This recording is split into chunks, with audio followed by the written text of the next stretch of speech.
But first, a live look at Vatican City, where Catholics are gathering to pay their respects to the late Pope Francis. Public viewings begin tomorrow at St. Peter's Basilica, ahead of the Pope's funeral Saturday at St. Peter's Square. That ceremony expected to draw leaders from around the world, including President Donald Trump and Ukrainian President Volodymyr Zelensky. Now, the Vatican released these first photos and a video of Pope Francis in a coffin in the chapel of his Santa Marta residence there. The Pope's death certificate listed his cause of death as a stroke that put him into a coma that eventually led to heart failure. And next month, the Sistine Chapel will be the venue for the secretive election process to choose the next pope. Cardinals from around the world will gather here for centuries-old tradition, also known as the Papal Conclave. Let's bring in CBS News senior foreign correspondent Seth Doane. He is live from Rome for us.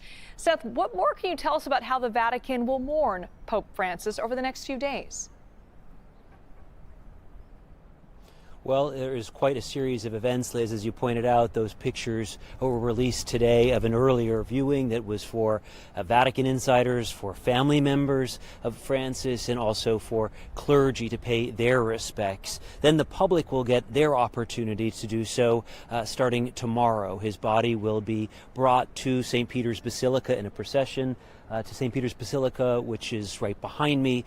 He will then lie in state there in that coffin until the funeral, which is going to be Saturday morning at 10 o'clock. On Friday evening, they'll put a veil over his face. They'll close the coffin. Inside the coffin go some coins dated from when he was Pope, from during his papacy, and also some of the documents, a little story of his papacy. That's part of this great tradition that we're seeing unfold. But interestingly, Pope Francis, as you know, as he lived his life, as he pushed others to live their lives, he focused on simplicity. And we're seeing that even in how he's being honored in his passing here. He's chosen to, for instance, not be in these three nesting coffins. Popes were always put in three nesting coffins. He will be in one zinc-lined coffin. And there are various ways where for the pageantry that we're seeing, it is scaled down for a pope.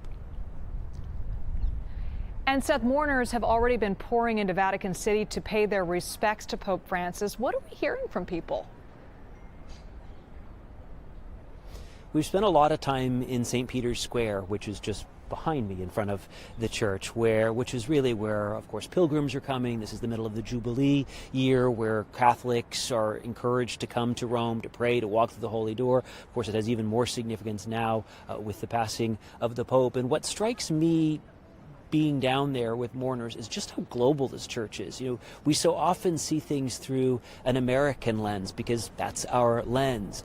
But you're really surrounded by people from India, from Africa. I spoke with a Franciscan friar from Lebanon last night, and you realize how global he was as a leader, how global the church is as an institution, and the outpouring of support and love for him is clearly there. I wasn't seeing the kind of tears, the outpouring of sorrow that you kind of might have expected to see, but there's more of a kind of a tranquility, a peace, a reflective nature to the people who are coming and realize they're in Rome and witnessing history, really.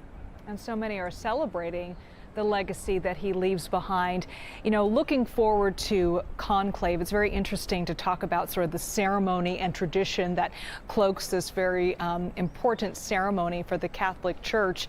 I'm curious if you're hearing any rumblings of front runners or any nations or countries that they're hoping to bring into possibly candidacy for the papacy.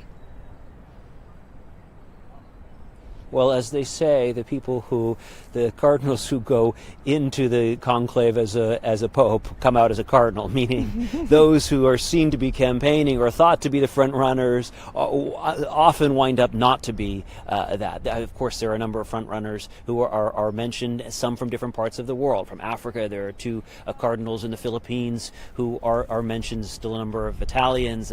Cardinal Pietro Parolin is the number 2 currently, the Vatican secretary Secretary of State, a close ally and a real diplomat close ally of Pope Francis, but it's really too early to know. What is happening now, the cardinals have started, this is day one of these general congregation meetings, and cardinals are getting together and they're deciding a number of things. One, today they set the date of the funeral. We know it's Saturday at 10 a.m. Rome time. We expect to know the date that the conclave will begin probably by the end of the week. That's another thing that they'll be discussing. But after this the funeral on Saturday starts 9 days of official mourning. So there will certainly be no conclave starting before the end of that. So we're probably looking for the conclave to begin somewhere in that week of May 5th, 6th, 7th, something like that would be the best guess. But the cardinals will release that information when they decide they're ready to release it. Yes, and it will be fascinating for all of us to watch. Seth Doane live for us in Rome. Thank you so much, Seth.